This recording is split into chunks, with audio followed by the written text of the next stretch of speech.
జ్యోతిష బాలశిక్ష ఫలదీపిక కళత్రభావం శుభ ఆదిపయుతే క్షితే సుతకళత్రభే సుతలగ్నత విధోరపితయో శుభం పితరథానస్థితి సిద్ధిస్తయో అన్నాడు. సిద్ధి తయో.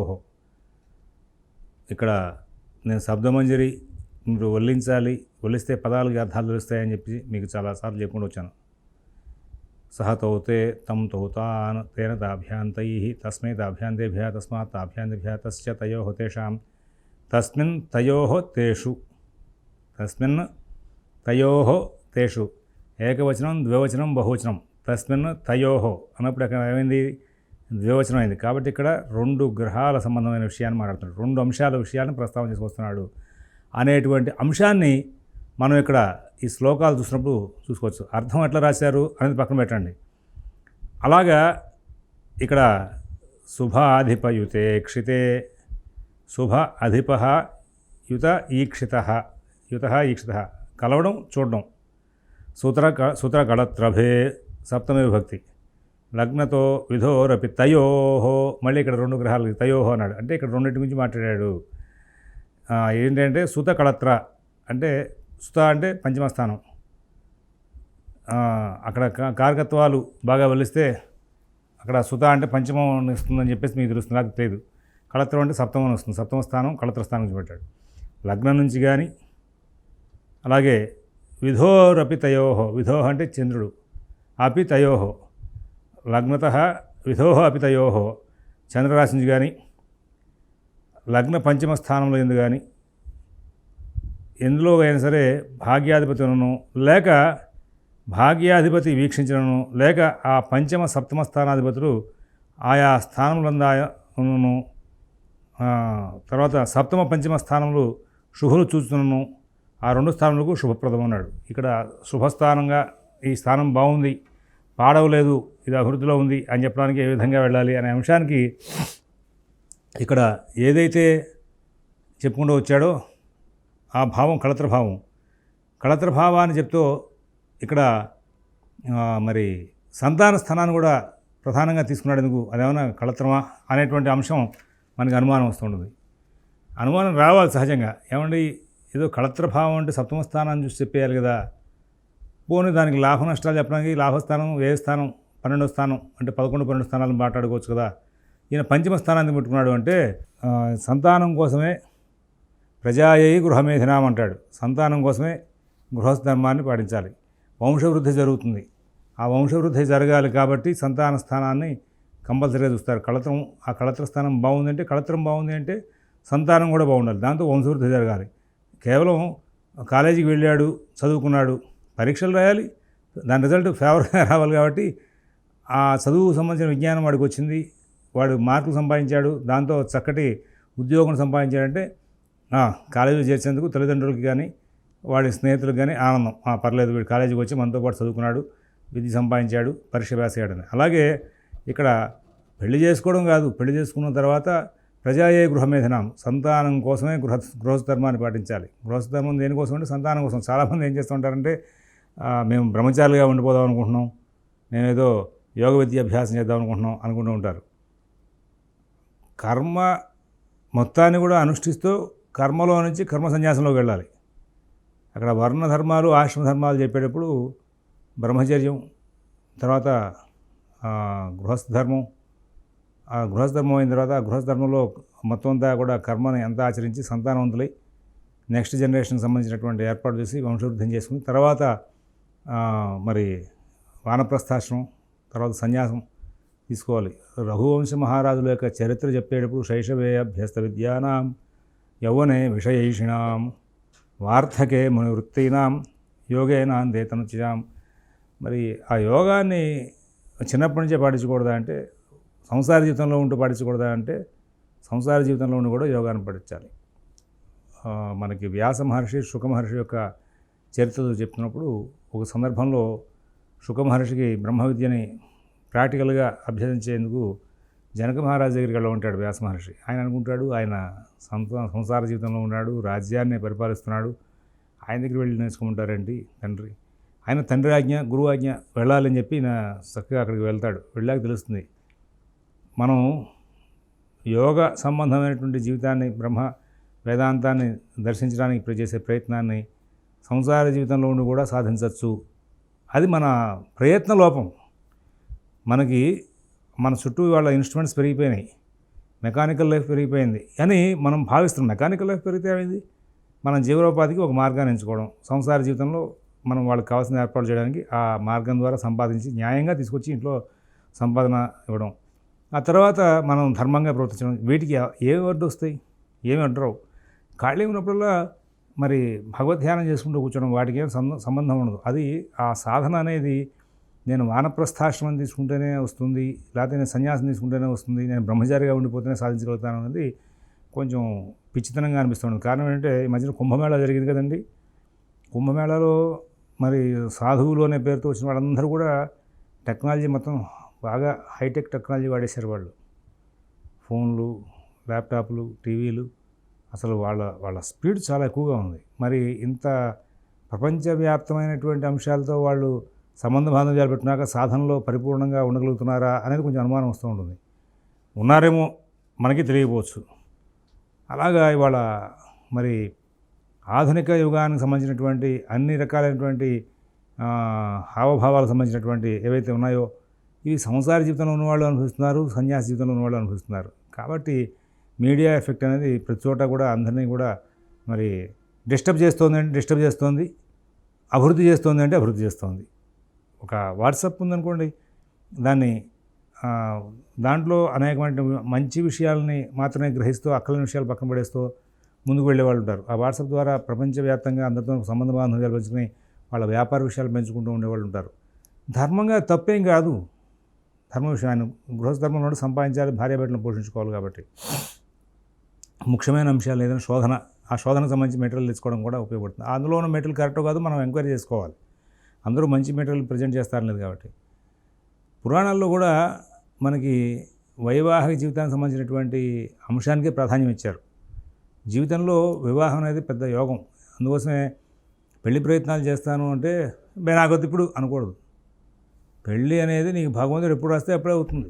అదొక పెద్ద యోగం, వరం. సంతానం అనేది వరం. సంతానం పెళ్ళైన తర్వాత కొద్ది రోజులు పోయినట్టు మేము వద్దనుకుంటున్నామని అంటారు. వద్దనుకోవడం వరకు నీ చేతుల్లో ఉంది, కానీ కావాలనుకున్నప్పుడు రావాలంటే అవకాశం మాత్రం నీ చేతిలో లేదు. అందువలన నీకు నిజంగా పెళ్ళయింది 2024లో పెళ్ళయింది, నీకు గ్రహస్థితి ప్రకారం 2028 వరకు పిల్లలు కలిగే యోగం లేదు. నువ్వు సంతానం కావాలనుకున్నా, సంతానం వద్దనుకుని ప్రత్యేకం ప్రయత్నం చేసినా 2028 వరకు నీకు సంతానం కలగదు. కాబట్టి నువ్వు దానికోసం వద్దనుకుంటూ ప్రయత్నం చేయకూడదు. ఎందుకంటే భగవంతుడి యొక్క వరం, భగవంతుడు వరం ఇస్తేనే సంతానం కలుగుతుంది. భగవంతుడు ఏ రూపంలో అయినా అవ్వచ్చు.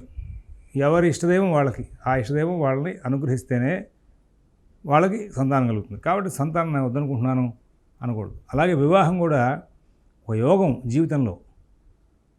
ఆ వివాహం అయ్యి మనిషి అనేవాడు వైవాహిక జీవితంలో సంసార జీవితాన్ని ధర్మంగా చక్కగా అనుష్ఠించి ధర్మబద్ధంగా భార్యని, పిల్లల్ని పోషించి, పిల్లల్ని అభివృద్ధిలో తీసుకొచ్చి వాళ్ళని చదివించి చక్కగా సమాజంలో మంచి ఉద్దండ పిండాల్లాగా, మంచి పండితుల్లాగానో, మంచి విద్యావంతులుగాను తయారు చేసి పంపిస్తే వాడి జీవితానికి సార్థకత ఏర్పడినట్టు అవుతుంది. అందుకోసమే వివాహం ప్రతి మనిషికి అవసరం అంటూ ఉంటాడు. కర్మని పూర్తిగా అనుష్ఠించిన వాడు కర్మ సన్యాసం ఏం చేస్తాడండి? మీరు అందరికీ మళ్ళీ అన్వయం చేయదు. అందరికీ అన్వయం చేయదు. కొన్ని ధర్మాలు కొంతమందికి అన్వయం చేయకూడదు, తప్పది.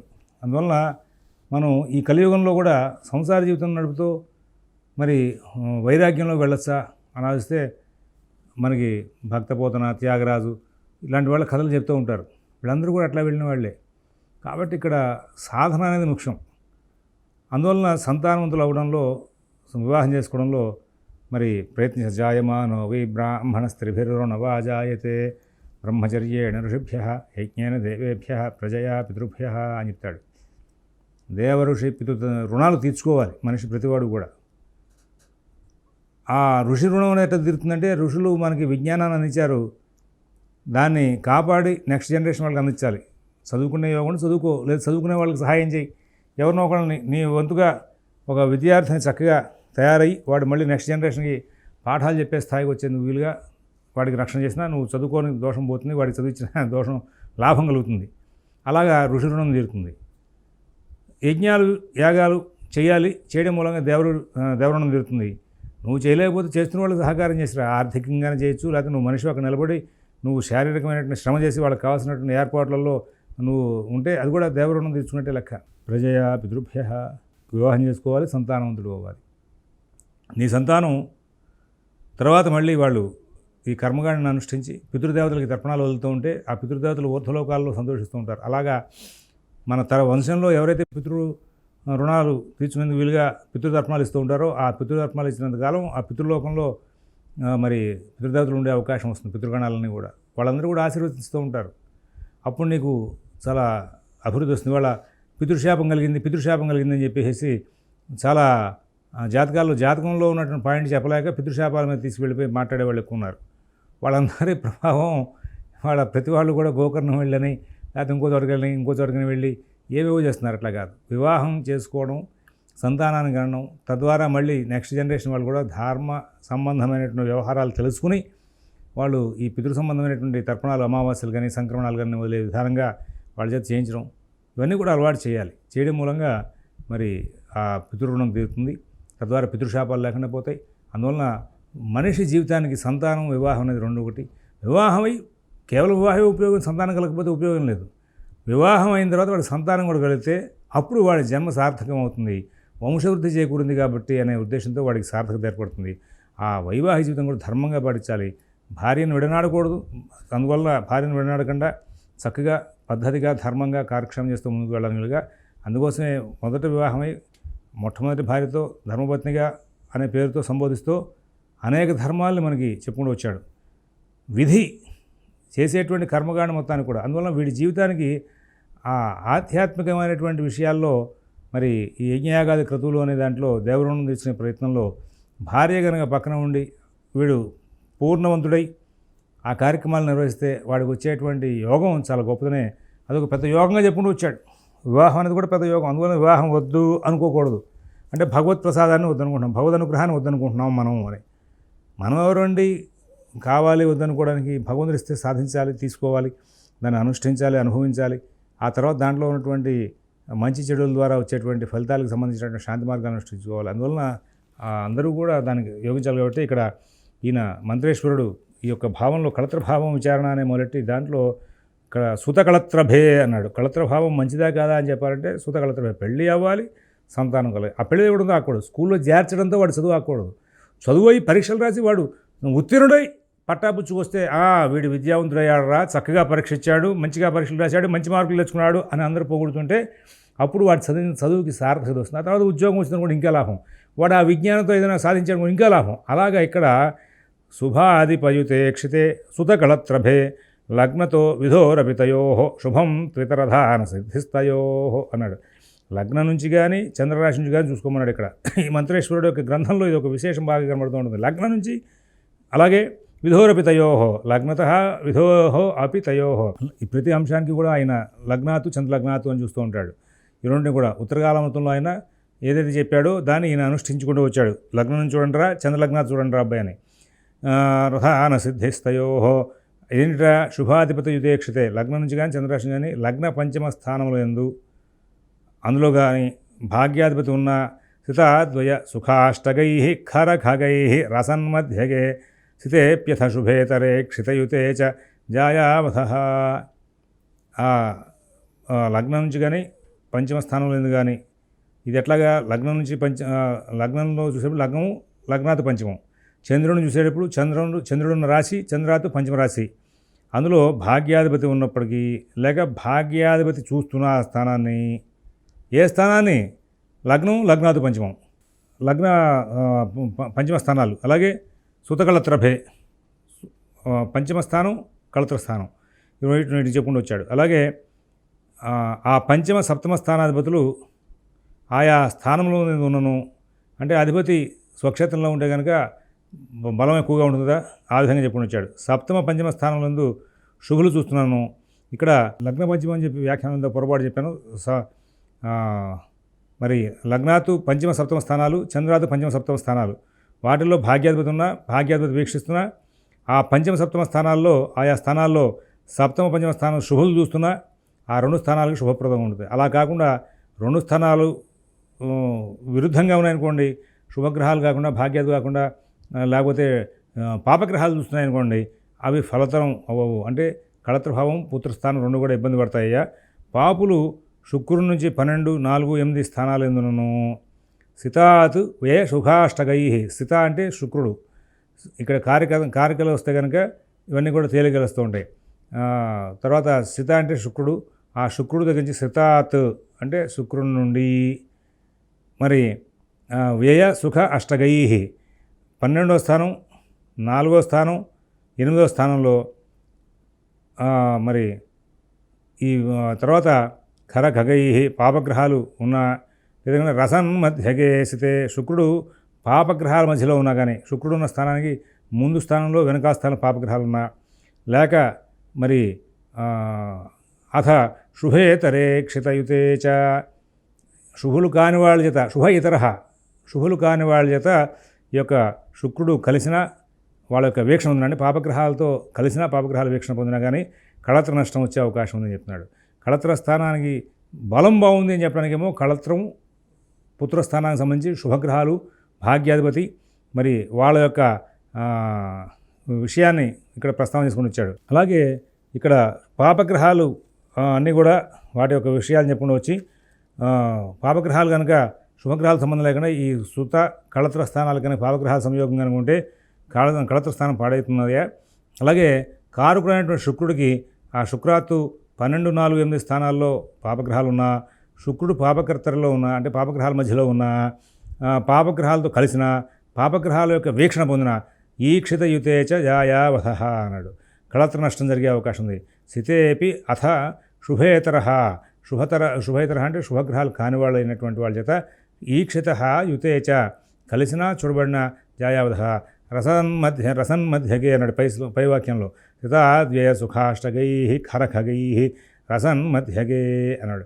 అంటే అటు ఇటు కూడా పాపగ్రహాలు జరిగి మధ్యలో కనుక శుక్రుడు అంటే ఈ శుక్రుడు పాపకర్త ఏర్పడిన శుక్రుడు పాపగ్రహాల చేత చూడబడుతున్నా శుక్రుడు పాపగ్రహాల కలయికలో ఉన్న అలాగే ఈ శుక్రుడి దగ్గర నుంచి మరి 4, 8, 12 స్థానాల్లో మరి పాపగ్రహాలు ఉన్న ఆయన ఇక్కడ కళత్ర సంబంధమైన ఇబ్బందిని సూచిస్తున్నాడు. అలాగే లగ్నాత్తు చంద్రాత్తు కూడా పంచమ కళత్ర స్థానాలు అంటే పంచమ సప్తమ స్థానాలకి మరి పాపగ్రహాల యొక్క సంయోగం ఏర్పడినప్పటికీ కూడా కళత్ర సౌఖ్యం లేనట్టుగా మరి చెప్పుకుని వచ్చాడు. ఈ విషయాన్ని కళత్ర భావంలో ప్రారంభం చెప్పుకుని వచ్చాడు.